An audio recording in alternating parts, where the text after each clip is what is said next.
Ada kisah yang lain teman-teman sekalian, kisah Imam Ahmad rahimahullah.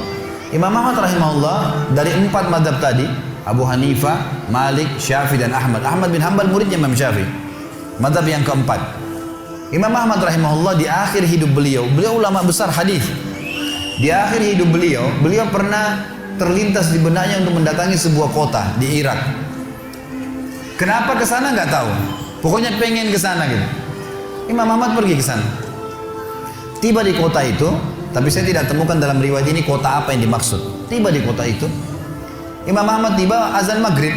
Lihat masjid, ada satu masjid, masuk masjid itu sholat berjamaah. Orang nggak tahu dia, karena zaman dulu orang tidak ada foto, tidak tahu lihat bagaimana wajah siapa orang ini, nggak kenal. Habis sholat maghrib, Imam Ahmad duduk sedikit baca Al-Quran. Azan Isya dia ikut sholat. Selesai Isya, Imam Ahmad pergi ke pojok masjid, mau geletak tidur. Marbot masjidnya datang, dekatin. Wahai syekh, syekh ini dalam bahasa Arab 3 artinya. Bisa satu dari 3. Bisa orang tua, syekh. Bisa orang alim, bisa orang kaya. Jadi tidak selamanya kalau antum dipanggil di Saudi syekh dianggap orang alim. Bisa saja orang tua, gitu kan. Dipanggil, hai syekh, orang tua maksudnya. Ngapain anda di sini? Kata Imam Ahmad, saya musafir. Nggak kenal orang siapapun di kota ini. Besok pagi saya mau pergi. Nggak ada tempat nginap, saya mau nginap di sini. Karena zaman dulu nggak ada penginapan kayak kita sekarang, banyak hotel segala gitu. Kata marbotnya nggak bisa, masjid nggak boleh tidur. Kata Imam Ahmad, saya didorong-dorong keluar dari masjid. Orang ini nggak tahu kalau ini Imam Ahmad, kalau tahu mungkin diundang ke rumahnya. Tapi ini marbot, masya Allah, istiqamah ini gitu. Keluar dari masjid, ditutup pintu masjid sama dia. Imam Ahmad lihat orang yang sudah pergi, Imam Ahmad lihat ada teras masjid, tidur di teras masjid. Balik lagi marbotnya. Wahai syekh, ngapain sini? Musafir, mau tidur, nggak ada tempat nginap. Nggak bisa syekh. Teras pun nggak boleh, peraturan. Ini saya bilang tadi istiqomah luar biasa.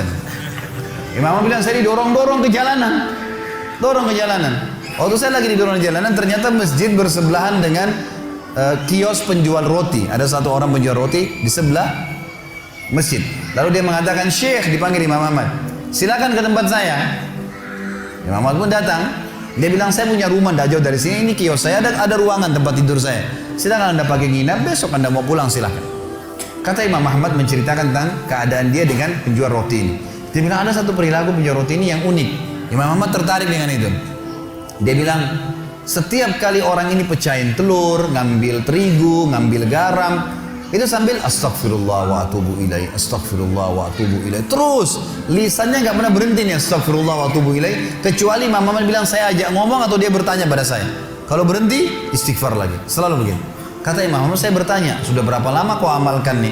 Orang itu bilang, sudah lama, dari saya masih bujang. Kebetulan orang ini sudah tua, seumur sama Imam Ahmad. Sudah mendekati 60 tahun lebih gitu. Baik, dia bilang, sudah lama, dari saya masih bujang. Kata Imam Ahmad, ma thamaratu istighfarik, apa manfaatnya istighfarmu? Apa yang kau dapatkan dengan istighfar yang sebanyak ini? Kata dia, tidak ada apapun yang saya minta kepada Allah kecuali diijabah. Apa saja saya minta Allah kasih. Tinggal satu yang belum Allah kasih. Kata Imam Ahmad, apa itu? Dia bilang, saya minta dipertemukan sama Imam Ahmad. Lah ya, kisah nyata. Imam Ahmad mengatakan, Allahu Akbar, istighfarmu lah yang membuat saya datang ke kota ini, tidak tahu kenapa. Istighfarmu yang membuat marbot masjid mendorong-dorong saya keluar masjid. Istighfarmu yang mendatangkan saya ke tempat ini, tempat praktekmu, ke rumahmu. Karena saya adalah Ahmad bin Hanbal. Saya adalah Ahmad ibn Hanbal. Bagaimana istighfar teman-teman sekalian mendatangkan rezeki yang luar biasa. Permintaan apapun didatangkan. Seorang alim ulama biasa didatangin, ini malah didatangkan sama Allah ke tempat orang ini karena istighfarnya. Dari memperbanyak istighfar manfaatnya sangat besar. Hadis Bukhari kata Nabi SAW, siapa yang mulazamah selalu istighfar, Allah akan jadikan jalan keluar dari masalahnya dan Allah akan berikan rezeki dari tempat tidak disangka-sangka.